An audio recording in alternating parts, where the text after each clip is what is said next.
Hello, আসসালামু আলাইকুম everyone. Hopefully সবাই ভালো আছেন। আমিও ভালো আছি আপনাদের দোয়ায়। গত 1 মাস আগে আমাদের বারান্দা বাগানের একটা ভিডিও আপনাদের সাথে শেয়ার করেছিলাম।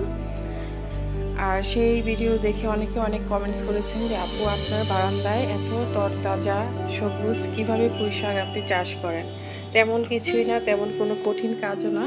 আজকে হচ্ছে আপনাদের সাথে শেয়ার করব গত 1 মাসে হচ্ছে আমি কতবার এখান থেকে পুঁই শাক আমি খেয়েছি। প্রতি 1 সপ্তাহ অন্তর অন্তর কিন্তু আমি একবার করে পুঁই শাক খেয়েছি। আর এটার যে কতটা আত্মতৃপ্তি ভাষায় প্রকাশ করতে পারবো না। দেখেন এখনও মাশাআল্লাহ কত তরতাজা। আমি যখন এটার শাখার পরিমাণটা 1 হাতের মতো হয়ে যায় তখন আমি এটা কেটে দিই, আবার নতুন করে শাখা গজায়।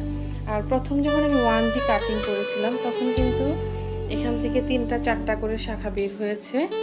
আর প্রথম ডগাগুলো কিন্তু অনেক মোটা সোটা হয়। পরবর্তীতে আপনি যত ভালো পরিচর্যা করবেন তত ভালো হচ্ছে এটার ফলন হবে।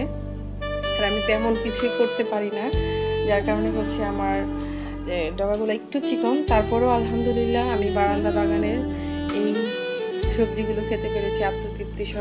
আমার ভিডিওটি প্রথম থেকে শেষ পর্যন্ত দেখেছেন এবং বিন্দুমাত্র হলেও উপকৃত হয়েছেন। সবার কাছে আমার একটাই অনুরোধ, আমার চ্যানেলটি সাবস্ক্রাইব করে দিবেন এবং লাইক শেয়ার কমেন্টস করতে মোটেও ভুলবেন না। আর বারান্দা বাগান ছাদ বাগান যদি আমরা করি তাহলে কিন্তু আমাদের জৈবিক চাহিদার একটু হলেও পূরণ হয়, বাজার থেকে কিনে আনতে হয় না। আর পুঁই শাক কেনা পছন্দ করে, পুঁই শাক আমরা যে কোনোভাবেই রান্না করতে পারি। হলো এমন একটা সবজি আপনি যত কেটে দিবেন তত বাড়বে।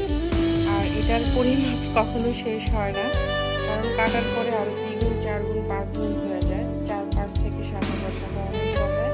তো সবাই ভালো থাকবেন, সুস্থ থাকবেন, আমাকে একটু হলেও সাপোর্ট করবেন আর নিজের বারান্দা বাগান করবেন যদি আপনাদের সময় থাকে।